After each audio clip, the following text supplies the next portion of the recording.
টাকা নিয়ে 10টি অভ্যাস যা 2025-এই আমাদের ছেড়ে দেওয়া উচিত। নমস্কার, আমি সুজয় বৈদ্য। আজকে আলোচনা করব পার্সোনাল ফিনান্সের কিছু দিক নিয়ে, যেইগুলো আশা করি আপনারা ইউটিউবে আগে কখনো শুনেছেন বলে আমার মনে হয় না। তাহলে বন্ধুরা, শুরু করা যাক আজকের ভিডিও শুরু করার আগে 10 সেকেন্ড আপনাদের কাছে নেব। আমাদের একটি হোয়াটসঅ্যাপ চ্যানেল আছে, আপনারা চাইলে কিন্তু সেখানে আমাদের জয়েন করতে পারেন এবং পার্সোনাল ফিনান্স এবং ইনকাম ট্যাক্সের বিভিন্ন খবর সেখান থেকে পেতে পারবেন। এছাড়াও আপনারা আমাদের জয়েন বাটনে ক্লিক করে আমাদের একজন সদস্য হয়ে উঠতে পারেন।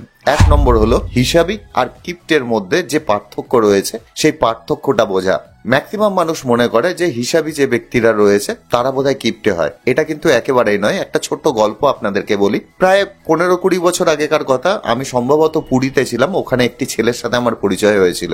সেখানে ছেলেটি একটা কথা আমাকে বলেছিল যে পৃথিবীতে 2 ধরনের মানুষ হয়। এক ধরনের মানুষ যারা একটু বেশি খরচা করে, আর এক ধরনের মানুষ যারা একটু কম খরচা করে। এখন যারা বেশি খরচা করে তাদেরকে আমি সাইডে রাখলাম, যারা কম খরচা করে তাদের মধ্যে 2 ধরনের মানুষ দেখতে পাওয়া যায়। প্রথম ধরনের মানুষ হলো কিপ্টে, আর দ্বিতীয় ধরনের মানুষ হলো হিসাবি। আমি কিপ্টে ব্যক্তিদের খুব একটা পছন্দ করি না, কিন্তু যারা হিসাবি ব্যক্তি তাদেরকে আমি সম্মান করি। ছেলেটির এই কথা আমার কিন্তু মাথায় থেকে গিয়েছিল, এবং সত্যিকারের বলতে গেলে যারা এই ফ্রুগাল লাইফ পছন্দ করেন তাদের মধ্যে কিন্তু এই দুটো ক্যাটাগরি দেখতে পাওয়া যায়, এবং ম্যাক্সিমাম টাইমই আমরা গুলিয়ে ফেলি যে কোন ব্যক্তি অ্যাকচুয়ালি হিসাবি, কোন ব্যক্তি কিপ্টে। তা আমাদের লাইফে আমাদের কিপ্টে হওয়া কখনোই উচিত নয়। কিপ্টে মিনস হলো, ধরুন আমার কোনো একটা জিনিস দরকার, আমার হেলথের জন্য প্রয়োজন রয়েছে, কিন্তু আমি সেই জিনিসটাও কিনছি না, বা আমি সামনে দেখতে পাচ্ছি কোনো একজন ব্যক্তিকে সামান্য কিছু সাহায্য করলে হয়তো দেখা গেল তার এক বেলার খাবারটা জুটে গেল, তবু তাকে আমি সেইটুকু হেল্প করছি না। আর হিসাবি ব্যক্তি কিন্তু সমস্ত কিছুতেই মেপে মেপে খরচা করবে, কিন্তু যেই জিনিসটা অ্যাকচুয়ালি প্রয়োজন তার জন্য হোক, তার ফ্যামিলির জন্য হোক, অথবা সোসাইটির জন্য হোক, সে কিন্তু সেই কাজটি করবে। তা আমাদের এই দুটো জিনিসের মধ্যে পার্থক্য বোঝা একান্ত প্রয়োজন, এবং আমাদের হিসাবি হওয়া একান্ত প্রয়োজন, কিপ্টে নয়। 2 নম্বর হলো সাইকোলজি অফ মানি। টাকার যে সাইকোলজি আছে সেই সাইকোলজি বোঝাও কিন্তু আমাদের একান্ত প্রয়োজন। একটা বই আছে সাইকোলজি অফ মানি নাম। বইটি যখন পড়েছিলাম, মাইন্ড ব্লোয়িং বই একটা। তা বইটি যখন পড়েছিলাম, ওখানে একটি জিনিস রাইটার বলছেন, আমাদের যে প্রকৃত সম্পত্তি আছে সেই সম্পত্তি কিন্তু চোখে দেখা যায় না, আর আমরা যেই জিনিসটা চোখে দেখতে পাই সেটা কিন্তু আমাদের প্রকৃত সম্পত্তি নয়। আমরা ম্যাক্সিমাম ক্ষেত্রে চোখে কোনগুলো দেখতে পাই? বাড়ি, গাড়ি, এইগুলো। কিন্তু দেখা যায় যে কারো কাছে যদি কোনো ব্যাংক ব্যালেন্স পড়ে থাকে সেই জিনিস কিন্তু দেখা যায় না। সে কিন্তু প্রকৃত ধনী, কিন্তু সেই জিনিসটা কিন্তু আমরা দেখতে পাচ্ছি না। 2 নম্বর আরো একটা উদাহরণ উনি দিয়েছেন, আমি একটুখানি সহজভাবে জিনিসটাকে বোঝাচ্ছি। ধরে নিন 2 জন ব্যক্তি রয়েছে, একজনের কাছে 10 লাখ টাকার একটা গাড়ি রয়েছে, আর একজন দেখা যাবে যে 3 লাখ টাকার একটা গাড়িতে চড়ছে। আপনি কাকে ধনী বলবেন? নিশ্চয়ই 1 নম্বর যে ব্যক্তি আছে সেই ব্যক্তি বেশি ধনী হবে। আপনার স্বাভাবিকভাবে সেই জিনিসটা মনে হবে। এবার গল্পের মধ্যে আরেকটু টুইস্ট আনি, যে প্রথম যে ব্যক্তি আছে, অর্থাৎ যার 10 লাখ টাকার গাড়ি, তার দেখা গেল ব্যাংকে 10 লাখ টাকা রয়েছে, আর দ্বিতীয় ব্যক্তি যে রয়েছে, যা 3 লাখ টাকার একটা গাড়ি চড়ছে, তার ব্যাংকে 8 লাখ টাকা রয়েছে। এইবার আপনি কাকে ধনী বলবেন? এখনো হয়তো আপনার মন প্রথম ব্যক্তিকেই ধনী বলার ইচ্ছা করবে, কেননা তার ব্যাংকে 10 লাখ টাকা রয়েছে, 10 লাখ টাকার একটা গাড়ি রয়েছে। এইবার আরেকটু টুইস্ট আনি, প্রথম ব্যক্তি যে গাড়িটা কিনেছিলেন সেই গাড়িটা দেখা যাবে পুরোপুরি লোন দিয়ে কিনেছিলেন, অর্থাৎ ধরে নিলাম তার সামান্য ডাউন পেমেন্ট ছাড়া বাকি 8 লাখ টাকাই তার লোনে কেনা রয়েছে। কিন্তু দ্বিতীয় ব্যক্তি যে গাড়িটা কিনেছিলেন পুরোপুরি তার ইনকামের পয়সায় কিনেছিলেন, তার 1 টাকাও লোন নেই। এইবার আপনি কাকে ধনী বলবেন? কিন্তু আমরা বাইরে থেকে এই পুরো ডিটেল দেখতে পাই না। আমরা বাইরে থেকে খালি ওই গাড়িটাকেই দেখতে পাই, যার ফলে আমরা কিন্তু জাজ করে নিই, এবং আমাদের সাইকোলজিও সেইভাবে কাজ করে। আপনাদেরকে রেকমেন্ড করব সাইকোলজি অফ মানি যে বইটি রয়েছে, অবশ্যই পড়ে নেবেন। আপনারা এর থেকে আরো অনেক বেশি ডিটেল জানতে পারবেন, এবং টাকার যে সাইকোলজি আছে সেটা সম্পর্কেও আপনাদের অনেকটা বেশি ধারণা হবে। 3 নম্বর হলো ক্রেডিট কার্ডের মিনিমাম ডিউ ব্যালেন্স পেমেন্ট করা। আমরা যখন ক্রেডিট কার্ডে কোনো খরচা করি, খরচা করার পর দেখা গেল আমরা 10,000 টাকা খরচা করলাম, ক্রেডিট কার্ড কোম্পানি আমাদের একটা অফার দেয় যে আপনার মিনিমাম যে ডিউ আছে, হতে পারে 200 টাকা, 250 টাকা, সেটা পেমেন্ট করলেই আপনার ক্রেডিট কার্ড চলতে থাকবে। আপনি সেটুকু পেমেন্ট করে দিন, তাহলেই হয়ে যাবে। এবং অনেক ব্যক্তি করেও তাই, যে মিনিমাম যেটা ডিউ আছে 100 টাকা, 150 টাকা, সেটা পেমেন্ট করে দেয়, এবং বাকি যে পেমেন্ট রয়েছে সেটাকে ডিলে করতে থাকে। একটা টাইম পরে দেখা যায় যে ইএমআই এ চলে যায় সেই টাকাটা। এবার ক্রেডিট কার্ডের যে লোন আছে, যেটা আপনি ইএমআই কনভার্ট করলেন, তার রেট অফ ইন্টারেস্ট কিন্তু প্রচন্ড রকম হাই। আপনি মনে করছেন যে মাত্র তো 3 থেকে 4% লোন, তাতে কি এসে যায়? এটা 3 থেকে 4% যে লোনটা রয়েছে সেটা কিন্তু মান্থলি 3 থেকে 4%, অর্থাৎ বছরে দেখা যাবে আপনার 36 থেকে 48% টাকা আপনার কাছ থেকে নিয়ে চলে যাচ্ছে। অর্থাৎ আপনি যদি 1 লাখ টাকার একটা লোন নেন তাহলে বছরে 36,000 থেকে 48,000 টাকা আপনার কাছ থেকে ক্রেডিট কার্ড কোম্পানি শুধুমাত্র ইন্টারেস্ট কামাচ্ছে। সুতরাং ক্রেডিট কার্ড যখনই ব্যবহার করবেন তখনই এই জিনিসটা মাথায় রাখবেন যে যখনই ডিউ ডেট হবে পুরো টাকা আপনাকে পেমেন্ট করে দিতে হবে। যদি পেমেন্ট করতে না পারেন তাহলে ক্রেডিট কার্ডের কোনো খরচা আপনি করবেন না, অথবা ক্রেডিট কার্ড ব্যবহার করা থেকে বিরত থাকার চেষ্টা করুন। 4 নম্বর হলো স্টার্ট টক অ্যাবাউট মানি। আমাদের বাঙালি মধ্যবিত্ত ফ্যামিলিতে আমরা ম্যাক্সিমাম সময় দেখা যায় যে টাকা নিয়ে কথা বলতে একটু সংকোচ বোধ করি। বিশেষ করে বাড়ির যে ছোটরা রয়েছে তাদের সাথে তো আমরা একেবারেই চাই না যে কথা বলতে। বাড়ির কোনো ছোটরা দেখা যাবে টাকা নিয়ে কোনো কথা বলতে আসলেই আমরা বলি বড়দের মাঝে এসো না, তুমি এখন ছোট, এই নিয়ে কথা বলার সময় তোমার এখনো আসেনি। এটা কিন্তু একেবারেই ভুল ধারণা বা ভুল কনসেপ্ট। আমি বলবো যে ছোটবেলা থেকেই বাচ্চাদেরও এই টাকা পয়সার সাথে একটা ইনভলভমেন্ট করিয়ে নেওয়া কিন্তু একান্ত প্রয়োজন। আমার একটি বন্ধু আছে, সে একবার একটি গল্প করেছিল যে ছোটবেলায় সে কোনো একটি বায়না করেছিল বাবা মার কাছে কোনো একটি জিনিস কিনবে, যে হতে পারে সেটাই সাইকেল বা অন্য কিছু হবে, আমি সাইকেল ধরে নিচ্ছি, যে সাইকেল কেনার বায়না করেছিল। এখন তার বাবা সেই মুহূর্তে ক্ষমতা ছিল না যে একটা সাইকেল তাকে কিনে দেবে। উনি কি করেছিলেন যে মাসের প্রথমে উনি যে স্যালারিটা পেয়েছিলেন সেই স্যালারিটা নিয়ে এসে নিজের ছেলেকে তার পাশে বসিয়ে দেখিয়েছিলেন যে এই টাকা চলে যাবে তোমার বোনের পড়াশোনার খরচা, এই টাকা চলে যাবে তোমার খরচা, এই টাকা চলে যাবে আমাদের ওষুধপত্রের খরচা,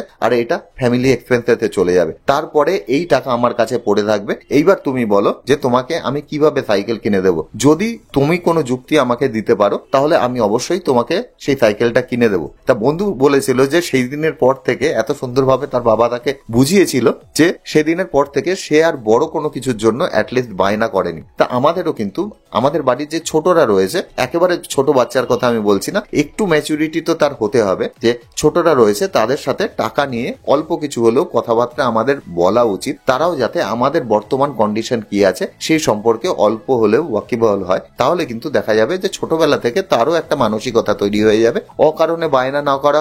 অথবা দেখা যাবে যে আমার কাছে যদি কম পয়সা থাকে তাহলে সেই পয়সাতেও আমরা কিভাবে অ্যাডজাস্ট করে নিতে পারি তার ব্যবস্থা করা, অথবা আমি আরো বেশি কিভাবে রোজগার করে আমার যে ড্রিম আছে সেটাকে অ্যাচিভ করতে পারি সেই মানসিকতা তৈরি করার। 5 নম্বর হলো লোন নিয়ে ইনভেস্ট করা। রিসেন্টলি আমি একজনকে, আমার একটা ক্লায়েন্টকে দেখেছি যে সে মার্কেট থেকে লোন নেয় এবং সেই টাকা সে মার্কেটে ইনভেস্ট করে, অর্থাৎ শেয়ার মার্কেটে ইনভেস্ট করে, এবং তার বক্তব্য হলো আমি মার্কেট থেকে লোন নিচ্ছি এবং তার থেকে বেশি আমি মার্কেট থেকে রিটার্ন আদায় করে নিচ্ছি। দেখুন, এটা কিন্তু একেবারেই একটা খারাপ আইডিয়া হিসেবে আমার মনে হয়। আপনি যখনই মার্কেটে ইনভেস্ট করবেন, হতে পারে লং টার্মে সেটা আপনাকে 12, 14, 15% রিটার্ন দিতে পারে, কিন্তু প্রতি বছরে সেটা কত রিটার্ন আপনাকে দেবে তার গ্যারান্টি কিন্তু নেই। এই বছর দেখা গেল আপনার রিটার্ন মাইনাতে গেল, পরের বছর দেখা গেল যে আপনার রিটার্ন অনেক বেশি হলো। এবার দেখা যায় লং টার্মে 9 বছর 10 বছরে দেখা যাবে যে অ্যাভারেজ একটা 12 to 15% রিটার্ন আমাদের দিয়েই দেয়। কিন্তু তার মানে এই নয় যে আমরা শর্ট টার্মে একটা লোন তুলবো এবং সেটা আমরা মার্কেটে ইনভেস্ট করে দেবো। আমাদের রিটার্নের যে প্রবাবিলিটি সেটা কিন্তু ফিক্স নয়, কিন্তু আমাদের লোনের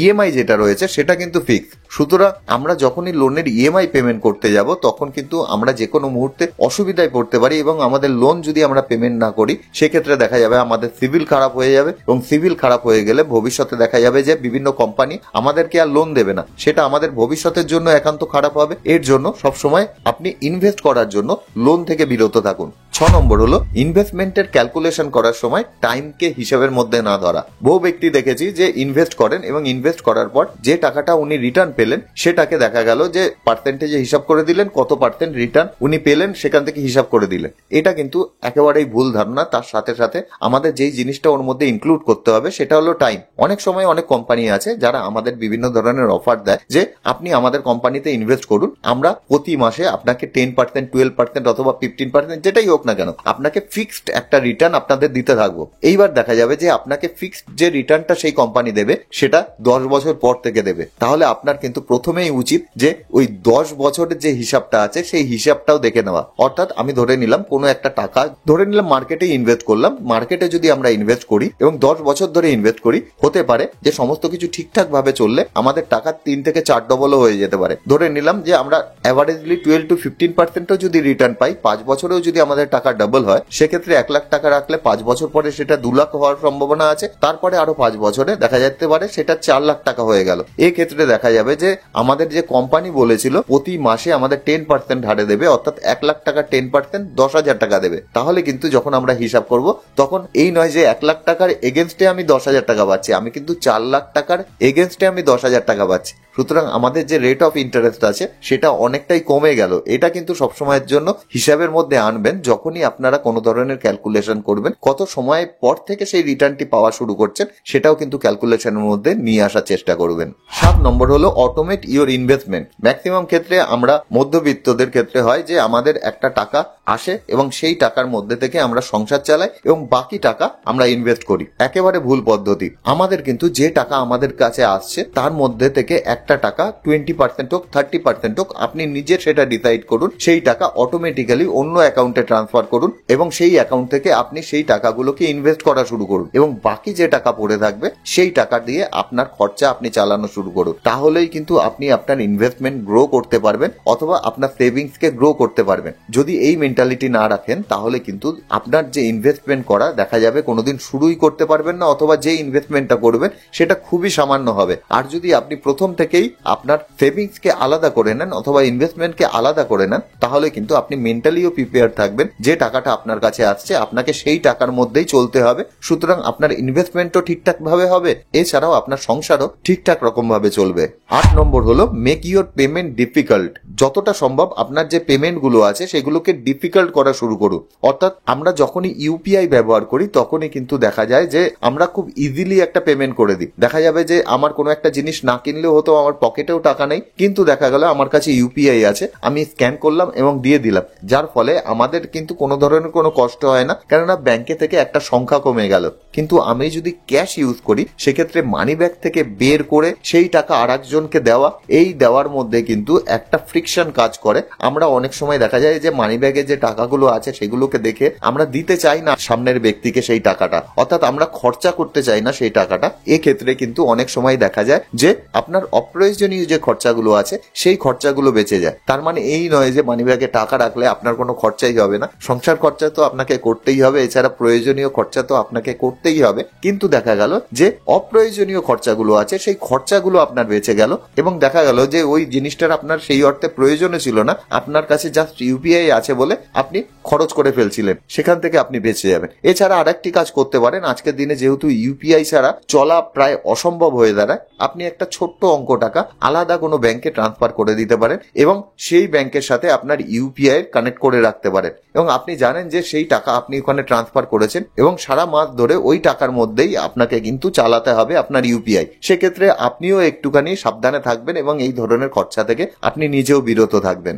9 নম্বর হলো অ্যাভয়েড টক্সিক রিলেশনশিপ। যে কোনো ধরনের রিলেশনশিপ যদি সেটা টক্সিক হয় সেখান থেকে বেরিয়ে আসাই ভালো। বন্ধু বান্ধব বলুন, আত্মীয় স্বজন বলুন, যদি দেখা যায় যে কোনো বন্ধু বান্ধব আপনাকে বারবার করে হার্ট করার চেষ্টা করে যে এইভাবে কেউ চলে, অথবা আপনার বর্তমান যে পরিস্থিতি সেই পরিস্থিতির জন্য সে হাসি ঠাট্টা করছে, তুই প্রতি মাসে একটা ভ্যাকেশনে যাস না, বা তুই প্রতি মাসে এই জিনিসগুলো কিনিস না, অথবা তুই এই কোম্পানির জুতো পরিসনি, এই ধরনের যে আননেসেসারি জিনিস আপনার ব্রেনের মধ্যে পুশ করতে থাকে, যার জন্য দেখা যায় আপনার ফিনান্সের অবস্থা খারাপ হয়ে যায়। এই ধরনের রিলেশনশিপ যদি দেখা যায় যে আপনার কাছে টক্সিক হয়ে যাচ্ছে তাহলে সেই রিলেশনশিপ থেকে বেরিয়ে আসুন। যদি আপনার অরিজিনাল কেউ বন্ধু থাকে সে কিন্তু সবসময় চাইবে আপনার ভবিষ্যৎ সুরক্ষিত হোক এবং আপনিও ভালো থাকুন, তারা কিন্তু এইসব জিনিস চাইবে না। সুতরাং সেটা বন্ধু হোক অথবা আপনার আত্মীয় স্বজন হোক, যে কোনো ধরনের টক্সিক রিলেশনশিপ হোক, সেখান থেকে যতটা সম্ভব বেরিয়ে আসার চেষ্টা করুন। সবসময় পুরোটা সম্ভব হয় না, কিন্তু আমরা একটা ডিস্টেন্স অবশ্যই মেনটেন করতে পারি। 10 নম্বর হলো অ্যাসেট লাইট মডেল।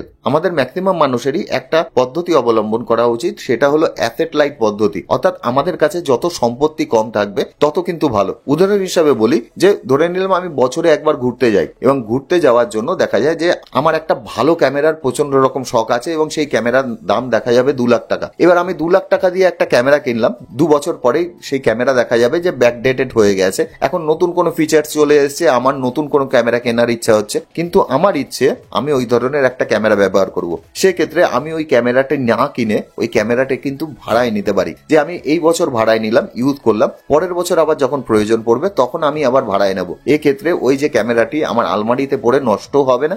এছাড়াও আমি প্রতি বছর যখন আমি ক্যামেরাটি নেব আমার পছন্দ মতন আমি ক্যামেরা চুজ করে নিতে পারবো। এক্ষেত্রে আমি ক্যামেরার কথা বললাম, আমরা কিন্তু অনেক জিনিসই আছে যেগুলো আমরা বছরে একবার ইউজ করি, সেই ধরনের জিনিস আমরা কিন্তু ভাড়ায় ইউজ করতে পারি, তাহলেও কিন্তু আমাদের অনেক টাকা আমরা সাশ্রয় করতে পারবো। এছাড়াও আমাদের ব্রেনের মধ্যে যে ফালতু হেডেক গুলো থাকে সেই হেডেক গুলো আসে না, যেরকম আমার ক্যামেরা খারাপ হলো কি হলো না এই ধরনের জিনিসের হেডেকও কিন্তু আসে না, যার ফলে আমরা অনেকটাই কিন্তু হেডেক ফ্রি ভাবে বাঁচতে পারি। ভিডিওটি কেমন লেগেছে অবশ্যই জানাবেন। সুজয় বৈদ্য, সাইনিং অফ।